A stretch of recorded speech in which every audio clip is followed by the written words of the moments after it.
Hi everybody, welcome back.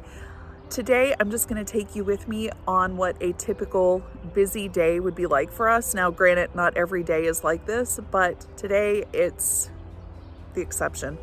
I have to mow, I have to collect all the grass and mulch, I have to stake the tomatoes, I have to pick berries, I have to pick all the produce that's ready to come out of the garden, and just a lot of stuff to do in the kitchen. I have peanut butter that we have to make. I'm making garlic bread today too. So just a lot of stuff going on.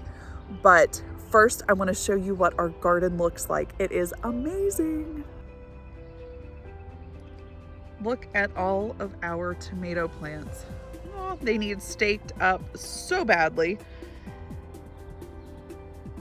And how we do it is we'll have stakes set in between just a couple of plants, and then we will take twine that you can see here and we will weave them in and out. And I'm not sure what the correct terminology is for that, but it supports the plant as it grows up. And then occasionally I will go through the bottom and prune off all of the suckers and the limbs and stuff that do not need to be there.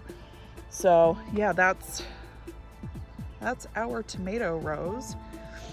There's another one. And I haven't laid anything down to combat weeds in this row here. So that is what the mulch is going to be for after we mow today. But moving on around, we still have lots of zucchinis. I've got some turnips. The peas are just hanging like crazy. And some of our herbs and our vining plants are really taking off. Squeeze through here.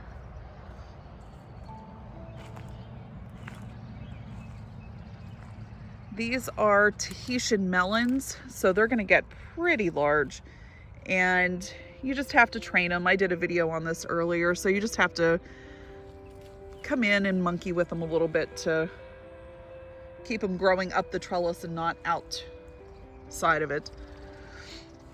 Our beans are doing fabulous. This is just one panel of beans. I have I have 4 different varieties of beans. And then I have herbs back in here amongst all of the weeds. So we've got oregano, stevia, chamomile, parsley, catnip, a huge catnip bush, chives, calendula, and then our pumpkins. And we do have some pumpkin plants, and again, just weaving these in and around. And look at the flowers. Look at that. And here's the berries that we have to pick. Some of them are not completely ripe yet, so we just go in, get the ones that are ripe, and then on down here we have a lot more. So it's just going through the whole patch and picking what is ready and what isn't. Yesterday we harvested almost 3 pints. So, you know, not a whole lot today to get off of here, but some of those are really, really ready.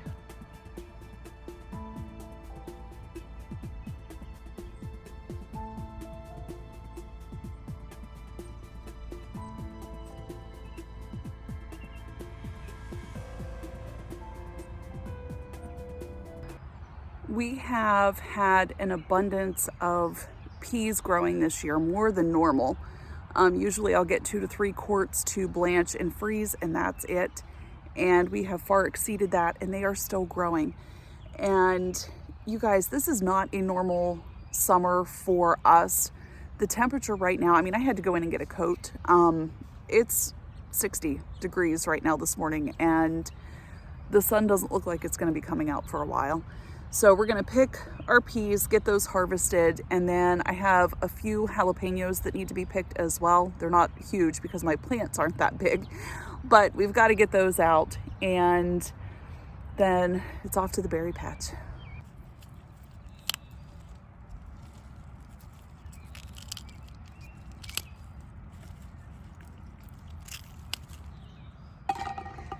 Now you will notice I have my cucumber plants growing in and along with my peas. And I do that because of the nitrogen that the beans produce. So it helps the cucumber plant out just a little bit. And it's a test run this year to see how we do. But you can see there's a little cucumber starting.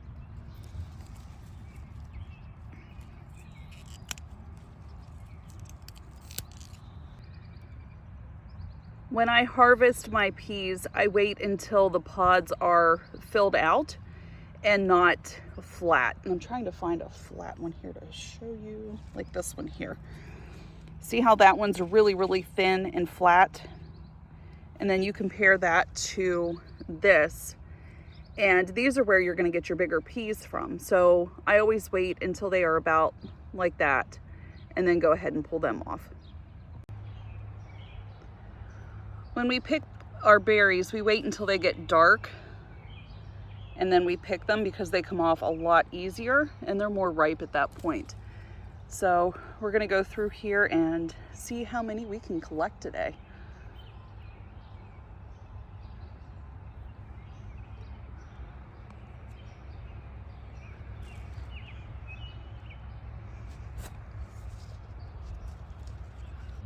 This is the second jar of berries. So we have 1.5 pints today, and I'll show you a picture of what we harvested yesterday. So I'm sure as the day goes on and the sun continues to shine on these today, because we are supposed to have some sun today at some point, I'll go back out this evening and see if there's any more that are ripe and maybe finish filling the rest of that jar up. So on a side note, in one of my containers here, I have a bunch of mint. Now, if you didn't know this, you can take this mint and make jelly out of it. We're not going to do that today because I have way too much going on. But maybe in another video here, I will show you how to use your mint leaves and make jelly out of it. And it is delicious. All right, guys, it is time to start mowing. And it's going to take about 2.5 hours to get this all done. So let's do it.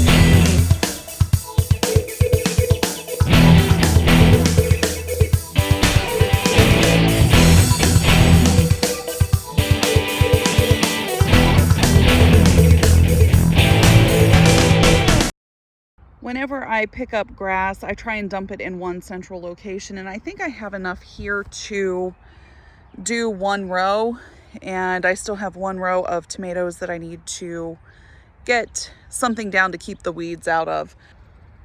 I didn't check the weather this morning before I came out, and I don't think what I was seeing this morning was fog, because it hasn't lifted. I think we're still under that air quality stuff from all of the Canadian smoke.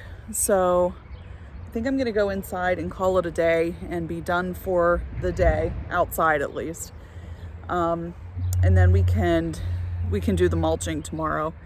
So because you can see, it's just like, you can't even see the mountain range. Like there's another mountain above this one that runs and you can't even see it. So it's not good.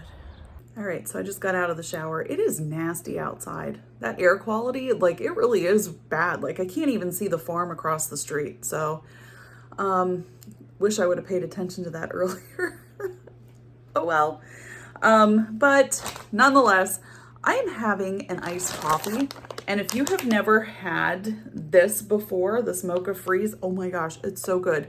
So I'm gonna whip up an iced coffee, and then we have to get to shelling peas and making the dough for our breadsticks.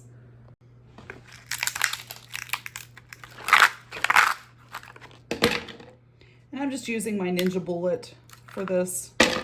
No need to dirty the Vitamix, because that will do it.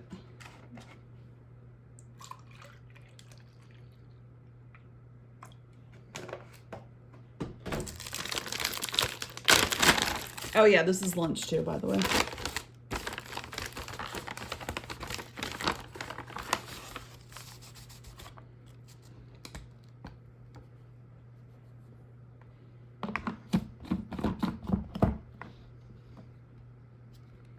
Have you ever not tightened this right and it leaks all over the place? Yeah, I've done that quite a few times. You get it on crooked and then they leak. Yeah, not fun.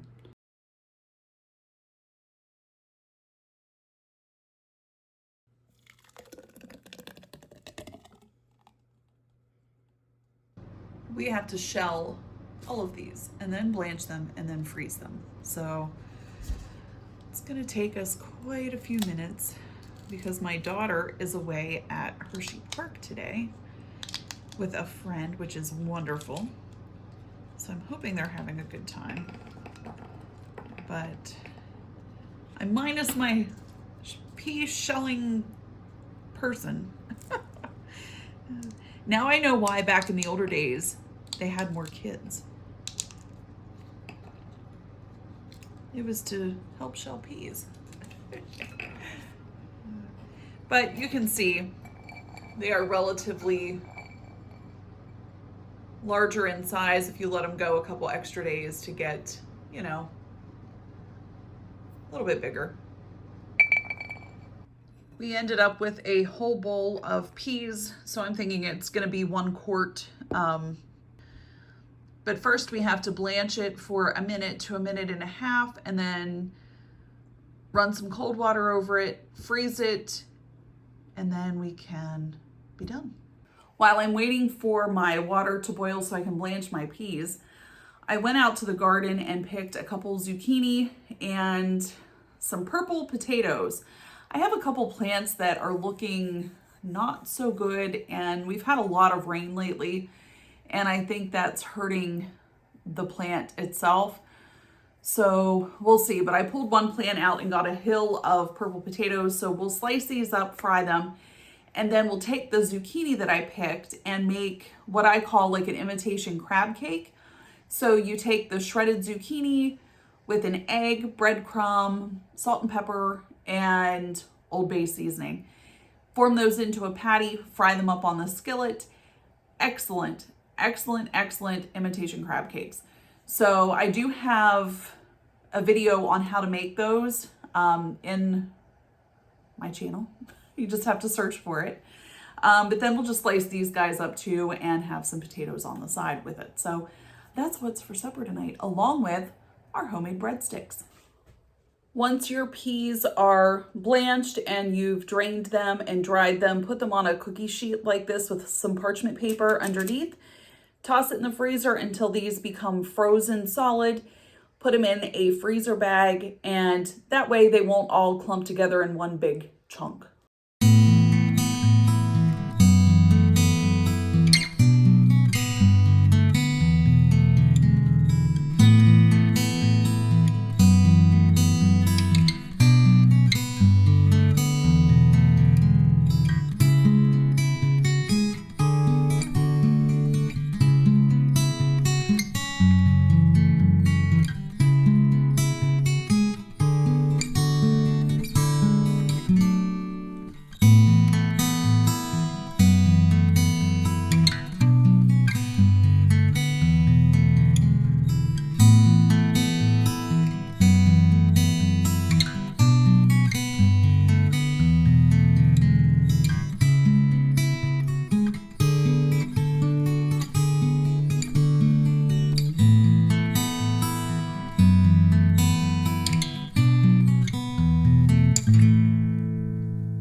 that wraps it up for today's video. So thank you so much for coming with me today on what a typical day looks like for me here at the house. And guys, I'll see you next time. Bye.